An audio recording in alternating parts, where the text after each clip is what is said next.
Iran की military leadership थी और पॉलिटिकल लीडरशिप थी, उसको मार गिराया था। अब ये बताइए कि यही बदला जब ईरान ने लिया इसराइल से और इसराइल की भी मेन लीडरशिप को निशाना बनाया है, तो अब वहाँ इसराइल की क्या सूरत है? क्या वो मजीद इस नेक्स्ट स्ट्रेटेजी वो क्या चलने जा रहे हैं? देखिए, मैं आपको एक चीज बताता हूँ, तबीयत से बहुत करीब करके अपने सुनने वालों को एक चीज बताता हूँ, आपको समझ में आ जाएगी बात।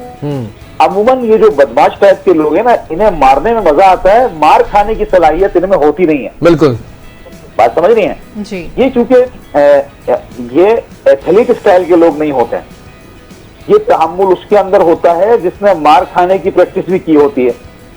ईरानी अपने काम के अंदर महारत रखते हैं, एथलीट कहलाते हैं एक तरह के। इनको मारना भी आता है और मार खाना भी आता है, और ये दोनों सूरतें जिसको आती हैं वही एथलीट कहलाता है। ये जो इसराइली हैं, इनको मारना नहीं आता है, इनको मार खाना नहीं आता है, इनको चौधरी ने सिर्फ मारना सिखाया है। ठीक है। और जब इनको मार पड़ती है ये भागते हैं।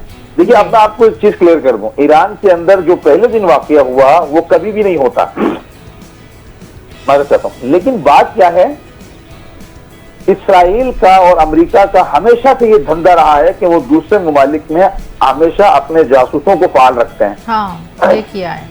ठीक है। जैसे हमारे यहाँ पाकिस्तान के अंदर इन्होंने ये काम किया, जिस तरह से ईरान के अंदर ये काम कर रहे हैं, जिस तरह से गल्फ स्टेट में ये काम कर रहे हैं, हुकूमतें गिराना, शख्सियात का कत्ल करवाना, वजीर आजमों को सफाई हस्ती से मिटाना, अपनी मर्जी के लोग मुसल्लत करना, अच्छी फिक्र के लोगों को मार देना। हत्ता इराक जैसे मुल्क के अंदर भी इनका ये नेटवर्क मौजूद है कि जब भी कोई एक मुखलिस इंसान, मैं आपको ये बात इंश्योर कर रहा हूं, आपके प्लेटफॉर्म से ये चलाइएगा, जी जी, कोई अच्छा मुखलिस इंसान अपने मुल्क की भलाई के लिए जब इराक में खड़ा होता है तो उसे मार दिया जाता है कि तुम यहाँ मुल्क की भलाई के लिए या कारोबारी या इंडस्ट्री या तालीमी सतह पर क्यों काम करना चाहते हो। ठीक है। और आप देखिए, इराक के अंदर आज अगर सुई भी हो तो वो बेचारे बाहर से मंगवाते हैं। उनका प्रोडक्शन सिस्टम अपने मुल्क के अंदर है ही नहीं, जरा बराबर भी। ठीक है, समझ रहे मेरी? ठीक है। अच्छा मुर्तजा, मैं जरा अच्छा, इन्होंने सुनिए क्या किया, बिलाल भी बहुत अच्छी बात बताया। जी जी, कंप्लीट। पहले दिन जो सिलसिला हुआ ना, इन्होंने क्या किया, मोसाद के जो एजेंट्स ईरान के अंदर थे, 15-20 साल से इन्होंने क्या किया था, लोगों को पनाह देकर, शेल्टर देकर, पैसे खर्चा पानी देकर वहां पर रखा हुआ था। अभी जो थोड़ा सा फेलियर हुआ है ना सिक्योरिटी का, माजरा सिक्योरिटी का जो फेलियर हुआ है यहाँ पे हुआ है। उन लोगों ने क्या किया है, ईरान पर जो पहले दिन अटैक हुआ है उससे ठीक 1 घंटे, इसराइली अटैक से ठीक 1 घंटे पहले, कि ईरान को भी ये मालूम था ना कि वहां से ये चीजें इस टाइम पे हो रही हैं।